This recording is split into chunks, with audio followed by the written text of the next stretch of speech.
Craft Club, a craft club. We're all gonna craft at Kevin's Craft Club. You will craft, and I will craft, and we'll all craft at Kevin's Craft Club. Hello, everyone.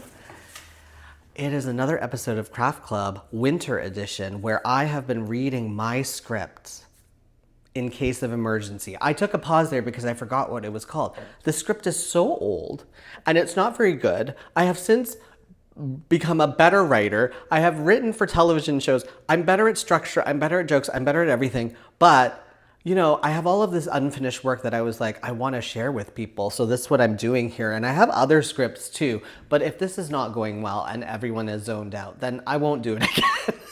Because it is a lot of work to read this script. And it's also funny because I don't remember what happened. So now I'm reading it being like, oh, is that what I wrote? Anyway, we're very close. We're very close to finishing this movie. We are on Act 8. Of course, a reminder, there are 9 acts because television channels that have commercials, because Netflix, for instance, will have Christmas movies like this, but they won't have commercials, right? So there are 9 acts because each one is a commercial break. You have to be like, oh, now we're watching, you know, Christmas Lindt chocolate commercials.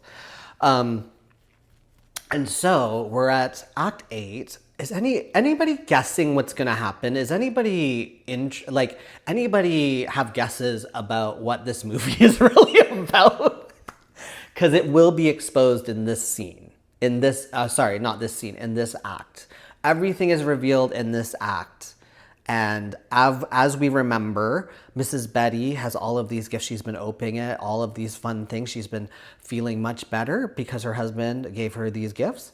And she has a key now to a cabin. That is the family cabin. But we alluded to, oh, there was a little drama there. There was a little drama there 5 years ago where he went to live in the cabin or she was no longer allowed to the cabin. So now she opened the gift, she sees the cabin, she's like, oh, I'm gonna go to the cabin for Christmas.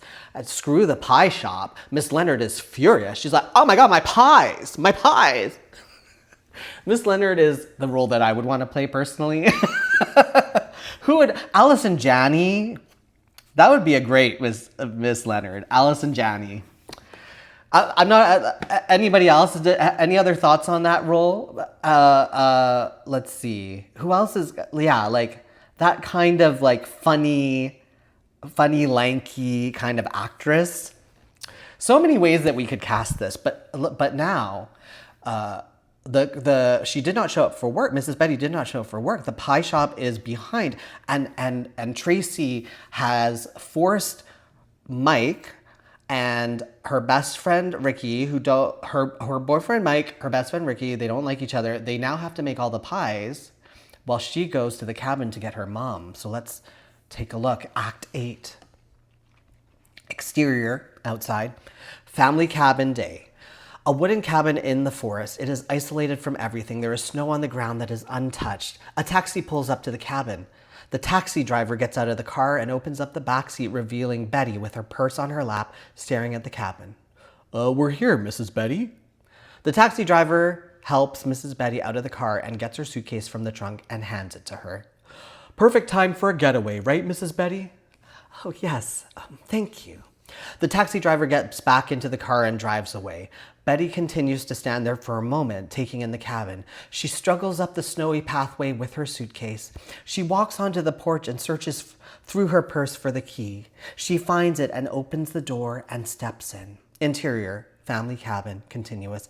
The main living area of the cabin. It is a log cabin and the main room is sectioned off with a small kitchen, dining room, and a living room set in front of a fireplace. The furniture is covered in white sheets to protect from the dust.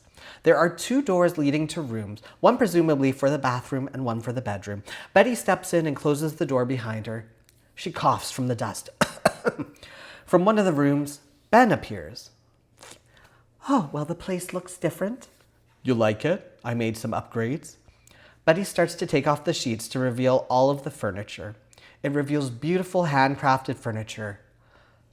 You made all of this? I did. I had some extra time on my hands. Wait. Ben stands by a light switch. He points to it. The best part. Betty walks over and turns on the light switch. The room is illuminated by beautiful lighting, a chandelier in the middle with crystals and candle-like wall fixtures. There are also Christmas lights strung across the ceiling. This is the perfect way to spend Christmas. Ben kisses Betty on the cheek. Interior, Mrs. Betty's Pie's kitchen later. This is the Mike and Ricky. Are they going to get along? Mike and Ricky wear aprons and hairnets. Ricky is filling the pies and Mike is getting the crust on top.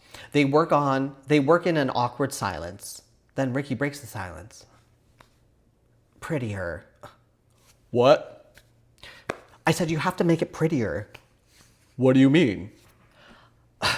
Like, weave the lattice evenly. Ricky exhales, shoves Mike over, and starts to weave the dough, making the pie top look more pretty. Mike observes. Oh, I see. It's just, people want to eat pretty things. They're probably too busy eating to notice if it's pretty. Maybe, but they definitely notice if it's not pretty. Have you ever decided to not buy a piece of fruit because it has a weird shape? Mike contemplates and then, good point. They go back to working in an awkward silence. Mike breaks the silence. Can I ask you a question? Ugh, no. Seriously. Mike puts down the work. What is it? Are you going to ask me why I don't like you? Well, it's because you took my best friend away, okay? She was supposed to go away for university for just a few years, and then she meets you. Mr. Hotshot Man with your chiseled jaw and your very nice thick head of hair. And then what was just supposed to be a few years turns into like a lot of years. And meanwhile, I'm stuck in this stupid town all by myself. No one to go to movies with, no one to gossip with, no one to drink with at the music box pub. So sure, maybe I didn't give you a chance. Maybe you're a really cool guy, but you took my bestie away and I plan to never, ever, ever forgive you. Mike is stunned. I'm sorry. I forgive you. I was actually just wondering how long the pies take to bake.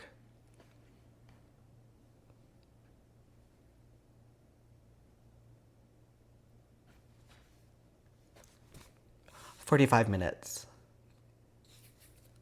Okay then. They go back to making pies. Interior, family cabin, evening. Betty is now in an evening dress. She lights a log in the fireplace with a match. It lights on fire and she steps back.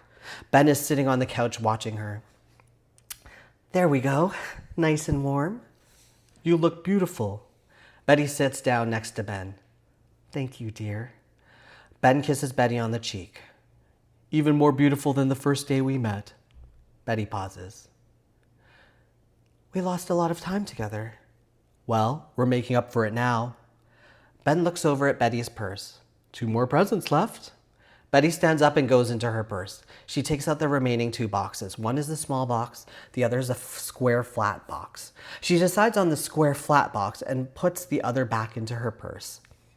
Betty goes back and sits on the couch. She opens the present to reveal a small record single. You know those little ones? Not the big ones, like the little ones. Do they make those anymore, or is it just the big ones now? Anyways, I was thinking this small one. She inspects it, but there is no cover or writing on it. What is it? You'll have to find out. Ben points to the corner where there's a record player. Betty stands up and goes to it. She puts the record in and it plays, for the purpose of the script again, What a Wonderful World by Louis Armstrong. I see trees of green, red roses too. The record continues to play. Betty steps back and listens with a smile. Our song! An original vintage single record. Very hard to find. It's perfect. Ben stands up and approaches Betty. May I have this dance? Betty smiles and holds out her hand. You may. Ben takes her hand and spins Betty in towards him. They embrace and start to slow dance. They are swept up in the moment. I see skies of blue and clouds of white. From the side, Tracy's voice cuts through the music. Mom? Tracy has been standing at the doorway for a while, or for long enough to at least bear witness. Betty stops and sees Tracy with a confused look on her face. Mom, what are you doing? Betty stands alone in the middle of the cabin. Ben is gone. was never there. Betty looks around sadly. The fantasy of Ben has vanished. Nothing, dear. Just listening to something your father gave me. Betty sits down on the couch. Tracy joins her tentatively at first. Then she takes in the song and it is filled with emotion. It's your song, you and Daddy. Yes, dear. They sit and listen sadly as the music continues to play. The colors of the rainbow, so pretty in the sky. The music swells as we are transported into a flashback. Flashback! Interior, hospital room day, a year ago. A small hospital room. It is stark white and cold feeling. Machines beep in the background. Ben is lying in a hospital bed. He looks pale and sickly. Tracy is sitting in a chair next to him looking somber. Betty enters with a juice box. She is reserved and matter-of-fact. All they had was apple juice. I hope that's okay. It's fine. Tracy stands up. I'm gonna get some air. Okay, honey. Tracy goes to exit, and as she passes Betty, a look of fear spreads across her face. Betty gives her a reassuring nod as she exits. Good. Tracy hasn't left my side since she got here. I almost kicked her out. I need some time to myself every now and then. Betty doesn't laugh. She puts the apple juice on a table next to Ben and sits down in the chair. Well, she didn't have much notice you'd be here. None of us did. Oh, Betty.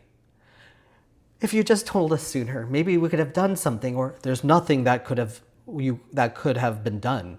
It happened too fast, you know that. What's going on in that pretty little head of yours? I was just thinking. Betty begins to cry, her tough exterior breaks. About all the time we missed with silly little arguments. You locked up in the cabin, me locked up in a bakery baking pies by myself. What was the point? It was all my fault. Ben grabs her hand. Now.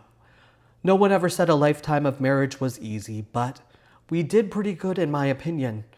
Even when we were fighting, even when we were apart, I never stopped loving you, Betty. Betty kisses Ben on the cheek. I never stopped loving you either. So what now? I left something for you under the tree, in case you miss me. Oh, Ben. A doctor enters. Sorry to interrupt. Doctor voice. Sorry. Okay, there. The doctor has a nasal impediment. Sorry to interrupt. We just have to do a few tests. If you could step outside for a moment, Mrs. Betty. Betty wipes her eyes. She stands up and straightens up her outfit. Of course. I'll be outside. Betty exits the room. Exterior hospital hallway continuous. Betty steps out and leans against the wall, emotional. And a flashback. We go back into the family cabin. We return to the cabin where the music still plays. Betty and Tracy sit there in their own worlds filled with emotion. And I think to myself, what a wonderful world. The song ends and the record runs out. Tracy looks at Betty. They embrace, comforting each other. End of Act 8. So, that was the concept of the movie. And as a short film, it worked. It was very Sixth Sense, where the concept was we didn't know that Ben was a ghost the whole time, and he was being brought back to life through these presents that he left before he passed away. Now, you're going to want to go back and think about this probably, because it really is about how it's filmed, because there is one scene in particular in the jukebox bar that they go to where they run into Tracy and Mike. In my head, even though Ben says hello to Tracy and Mike, they never acknowledge him. So it's one of those things where, like The Sixth Sense, you would go back and you're like, oh, right, they never acknowledge each other. So anyway, that is Act 8 of 9. And now we have one more act left. What are y'all thinking? Put in the comments what y'all are thinking. And be honest. Listen, there are, there's a couple, like as a short film, it worked because the first, it didn't have to be long. For this, it was hard because it was like 8 acts, and you reveal it into the 8 acts. So anyway, that has been another episode. The next episode will be the final act. It'll tie it all up together. This has been Craft Club, Craft Club. We're all gonna craft at Kevin's Craft Club. You will craft, and I will craft, and we'll all craft because it's Craft Club.